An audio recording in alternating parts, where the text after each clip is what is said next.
Association of automobile workshops കേരളയുടെ 33ാമത് Valanchery unit സമ്മേളനം വളാഞ്ചേരിയിൽ പ്രൗഢഗംഭീരമായി നടന്നു. അസോസിയേഷൻ അംഗങ്ങളുടെ കുടുംബസംഗമവും സംഘടിപ്പിച്ചിരുന്നു. ചികിത്സാ സഹായ ഫണ്ട് വിതരണവും മരണപ്പെട്ട അംഗങ്ങളുടെ കുടുംബങ്ങൾക്കുള്ള ലൈഫ് ലൈൻ ചെക്ക് വിതരണവും നടന്നു. ഉന്നത പരീക്ഷകളിൽ മികച്ച വിജയം കൈവരിച്ച അസോസിയേഷൻ അംഗങ്ങളുടെ മക്കളെയും അനുമോദിച്ചു. അസോസിയേഷൻ മലപ്പുറം ജില്ലാ സെക്രട്ടറി ബഷീർ ചട്ടിപ്പറമ്പ് സമ്മേളനം ഉദ്ഘാടനം ചെയ്തു. 10 ലക്ഷം രൂപയുടെ ലൈഫ് ലൈൻ ചെക്ക് മരണപ്പെട്ട കുമാറിന്റെ കുടുംബത്തിന് പ്രൊഫസർ ആബിദ് ഹുസൈൻ തങ്ങൾ MLA കൈമാറി. ചികിത്സാ സഹായ ഫണ്ടും വിതരണം ചെയ്തു. കുടുംബസംഗമത്തിന്റെ ഭാഗമായി എക്സൈസ് ഉദ്യോഗസ്ഥനും മോട്ടിവേറ്ററുമായ K ഗണേശൻ തെളിച്ചം കുടുംബം വെളിച്ചമുള്ള കുടുംബം എന്ന വിഷയത്തിൽ മോട്ടിവേഷൻ ക്ലാസ് നടത്തി. യൂണിറ്റിലെ 20 മുതിർന്ന അംഗങ്ങളെയും ആദരിച്ചു. അംഗങ്ങളുടെയും കുടുംബാംഗങ്ങളുടെയും കലാപരിപാടികളും അരങ്ങേറി. യൂണിറ്റ് പ്രസിഡന്റ് ജയദേവൻ അധ്യക്ഷത വഹിച്ചു. യൂണിറ്റ് സെക്രട്ടറി സുരേഷ് ബാബു പ്രവർത്തന റിപ്പോർട്ടും ട്രഷറർ ഷൈജു OP വരവ് ചെലവ് കണക്കും അവതരിപ്പിച്ചു. ഇവിടെ ഓട്ടോമൊബൈൽ അസോസിയേഷൻ നിങ്ങളുടെ സംഘടനയാണ് അത് നിർവഹിച്ചിട്ടുള്ളത് എന്നതാണ് സന്തോഷകരമായ. നിങ്ങളുടെ ജില്ലാ സമ്മേളനങ്ങളിൽ കഴിഞ്ഞ വർഷം ഞാൻ പങ്കെടുത്തിട്ടുണ്ടായിരുന്നു. വലിയ ഒരു സമ്മേളനമാണ് കോട്ടയത്തിൽ വിളിച്ചിട്ടുള്ളത്.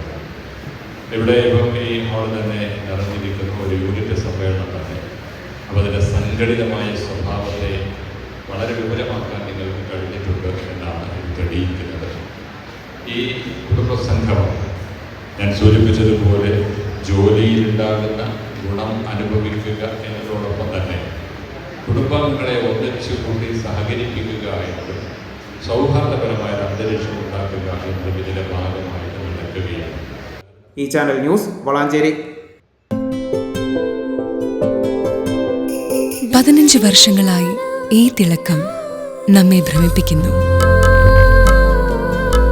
15 വർഷങ്ങളായി ഈ വ്യത്യസ്തത നമുക്ക് ആത്മവിശ്വാസം നൽകുന്നു. 15 വർഷങ്ങളായി നമ്മുടെ ആഘോഷങ്ങളിൽ ഈ പാരമ്പര്യവും പങ്കാളികളാണ്. ഒരു ദേശത്തിന്റെ ആഭരണ സംസ്കാരം രൂപപ്പെടുത്തിയവർ. ഞങ്ങളെപ്പറ്റി നിങ്ങൾക്കല്ലേ കൂടുതൽ അറിയുന്നത്? പരിശുദ്ധിയുടെ സുവർണ പാരമ്പര്യം. Hayath golden diamonds Valanchery.